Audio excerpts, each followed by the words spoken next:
Okay, boom, right here we got Invincible's power consistency problem. So I think this is going to be talking about how basically his power fluctuates depending on what the plot demands for him, and I think that's fundamentally true in the show and in the comic. Let's just get into what bro got to say about the issue.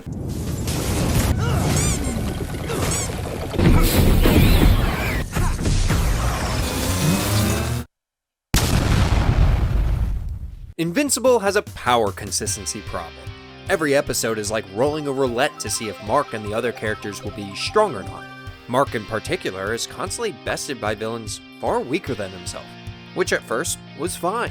He was a Oh, that's actually true. It's not even just Mark. A lot of the characters' power scale, like Rex being able to not blow up humans one episode and then being able to blow up a Viltrumite the next episode. Monster Girl scales really weirdly in both the show and the comic, honestly. The power scaling does get a little wonky in the comic especially, but it's interesting that it's not just a Mark issue. Brand new superhero with no experience and getting used to his powers.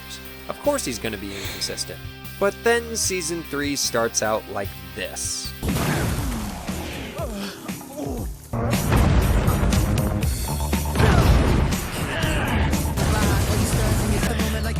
Mark's speed has increased 65%, his endurance 70%, and his strength 138%. Mark has become an indomitable force of Fraudsters. nature, on par with other Viltrumites who are virtually... Nice. Some of which are capable of lifting up to 100,000 tons. Mark's doing freaking reps with the heaviest weight Cecil can make with a multi-billion-dollar budget. The scriptwriters even go out of their way to tell us that he's unquestionably the strongest hero on the planet. Their one hope against the Viltrumites. Surely there's nothing on Earth that can...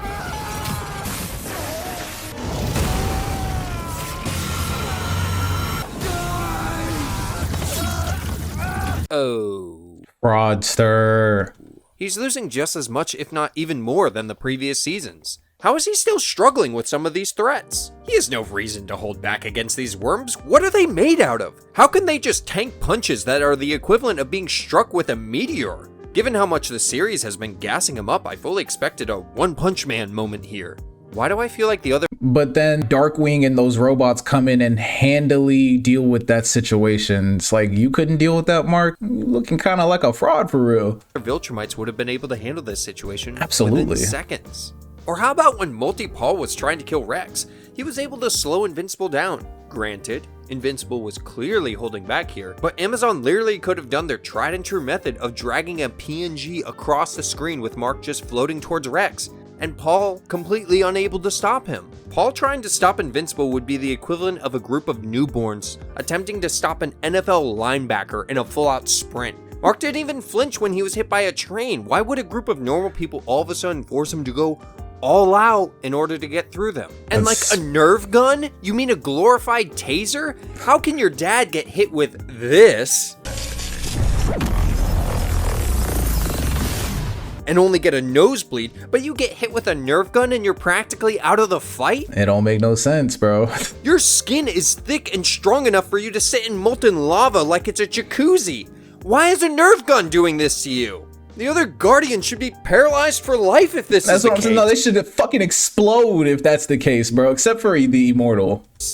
If you're enjoying this video so far, I'd really appreciate if you could like and subscribe to help with my goal of reaching 1,000 subscribers before the end of the month. Thanks. Each fight that Mark loses or struggles in undercuts the threats of the Viltrumites because he's comparable to them now. In this season alone, at least 5 things have been introduced that can injure, incapacitate, or kill Viltrumites just on Earth. The Rebellion force has been scavenging the galaxy for ways to deal with the Viltrumite threat, and solutions are casually revealed by weekly villains on Earth. Right. Omni-Man in Season 1 felt nearly unstoppable. The Viltrumite's an insurmountable threat. Now each time I see one on Earth, I question why Cecil hasn't utilized nerve gun technology left behind by the Mauler brothers, Doc Seismic's tech control on the worms, or doesn't have thousands of those sonic wave devices with how much budget he spent on the stupid Nigga, I will put one of those shits on every goddamn street corner on the planet. What are you talking about? Zombies that get shredded like butter. There are so many options to deal with them now. The Invincible War was even more proof of this, as tons of heroes we've never seen before were capable of dealing with the different Mark variants. At least, the weaker ones. When Mark fights against a Viltrumite, it's like he becomes an entirely different character.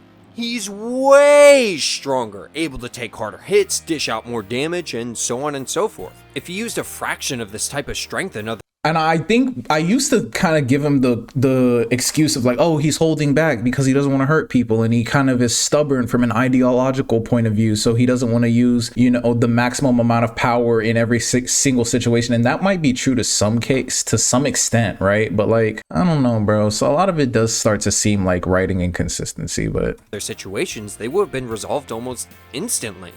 This isn't even taking into account his super speed, which no one besides other Viltrumites or maybe someone like Battle Beast would be able to react to. Mark has no excuse for getting beat up the way he does. Mark is capable of incredible strength, speed, agility, and defense, but in each fight it's like his stats are randomized. They're always high, but low enough that whoever he's fighting has the capability to injure him, even if logically they shouldn't be able to. Mark almost died when fighting Mr. Liu. In the same season, probably within weeks, he fights Conquest. Granted, Conquest is stronger, but Mark is able to keep up overall. Do you think Liu could keep up with this? fuck no.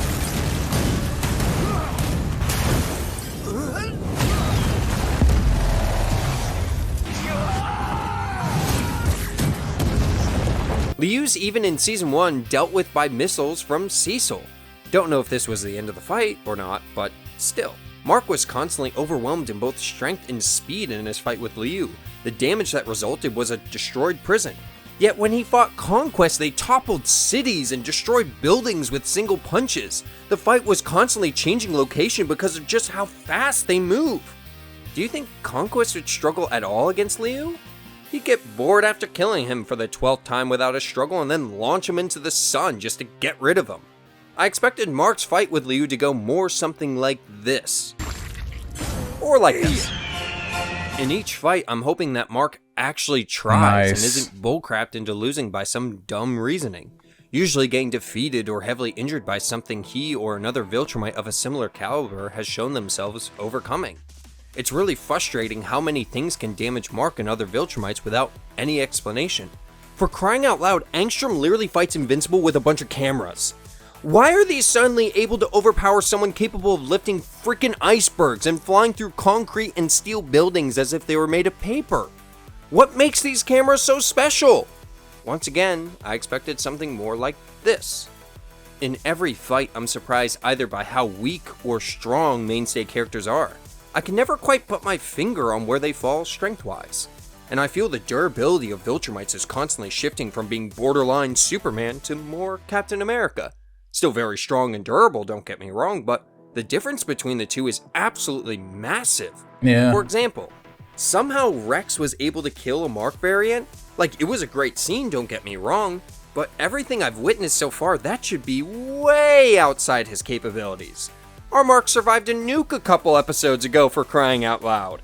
Why is Rex exploding his skeleton significantly more powerful than that piece of the floor he blew up that only cracked the variant's glasses? That's what I'm saying. The only like logical thing I've been able to come up with is that maybe when Rex blows up organic material, it's somehow far more lethal and it like exponentiates the explosive capability. But like, does it do that to the level of being stronger than multiple nukes? Because I mean, you would need like earth-shattering explosions to kill a Viltrumite pretty much, because like they can destroy a planet and fly straight through an exploding planet and not die. That's something that happens in the comic later, so it's like that's verifiably true. So like, what level of explosion could Rex generate that would actually kill this guy and not destroy like the entire, like, bro, it barely blew up that little part of the bridge. It's kind of crazy. This just blew up the base, that's it. The ability to solve problems with magic is proportional to how well the reader understands the magic, is a quote by Brandon Sanderson, specifically his first law when writing hard magic systems. Even though this is a show about superheroes, it would fall into the quote-unquote hard magic system category, yeah, definitely, with all the powers, abilities shown throughout the show, and how impactful and integral they are to the story. However, this system doesn't cue its audience into its rules, changes, or reasonings, making it feel really inconsistent. I'm not expecting a detailed episode where they spell. I think that's why like things like Lord of the Rings and Harry Potter are so fascinating based on their like magical lore, because they follow like pretty strict magic systems for the most part. Harry Potter can get a little bit wonky. I'm less familiar with Lord of the Rings. I'm still reading it. But like things like, especially like comics, don't really have like strong fundamental magic systems. So they're just all over the place. And I think they do that on purpose so that they can break rules whenever they feel like it without, you know, feeling like they're being held to any kind of like rubric. So that's actually a very valid point. Exactly what characters can and cannot do, but just a little consistency or a peek behind the curtain for how certain things work and why. I'm not even sure what some of the Guardians' abilities are. A great example of a superhero show that does this well is Avengers: Earth's Mightiest Heroes. Each member has relatively clear capabilities, and the show makes distinctions when they're able to act outside of those capabilities. There rarely is a time where someone is able to do something that seemed utterly impossible for them, or underperforms in such a way that feels uncharacteristic of them. It's a great show. If you enjoy superhero shows, you should definitely check it out. I'm gonna have to watch that because I know I've read some Marvel comics and I'm like the most versed in like X-Men, and that writing is mad inconsistent from a power scaling point of view, obviously for the plot's purpose. So I'm gonna have to watch this show because maybe they do a better job in the show. Out. Obviously, if Mark was stomping each and every threat on Earth without breaking a sweat, that would squash the stakes of all these in-between episodes that don't surround the Viltrumite threat. That is the root of the inconsistency. The lore has established that Viltrumites are borderline, and that Mark is on par with other Viltrumites after his training. But these episodes between the main plot still need to be exciting and engaging. So Mark struggles in fights that, according to the lore, he should have no trouble with. Being only 3 seasons in with multiple more planned, I understand why this approach was taken. The show could easily become stale if nothing on Earth posed a threat to Mark this early. But in its current iteration, Mark's fights in these in-between episodes come across as inconsistent and somewhat bad writing. I'm not gonna lie, it's only gonna get worse. It's only gonna get worse. Possible to write overpowered characters in an engaging— Oh boy, it's only gonna get worse. Just wait till y'all see the talking dinosaur, bro. Just wait. in a nuanced way. You can even have them struggle in fights without making it feel like you're actively nerfing the character. I'm still excited for future Invincible content. The Conquest fight has me hyped for whatever they're cooking up next. I just hope that moving forward, the writers can add a little bit more consistency to Mark and the other main characters. Yeah, no, Invincible definitely has a power consistency problem, and it's not going to change anytime soon in the show because the comic that it's based on fundamentally has a power consistency problem. And since it's carried over to the show so strongly, I would say it's actually even worse in the show somehow. I don't see it getting any better unless they do something drastic in the writing. I don't think it makes the writing for the show bad overall. I think overall they've like adapted the story very well, and they've even made some improvement in some places. Like I continue to say that the way they write women in the show is orders of magnitude better than they did it in the comic. Jesus Christ, Kirkman sucks at writing women, bro. But yeah, I don't think the power consistency thing is gonna change at all. But hey, let me know what you think down below. Like and subscribe for more, and I'll see you in the next one. Peace.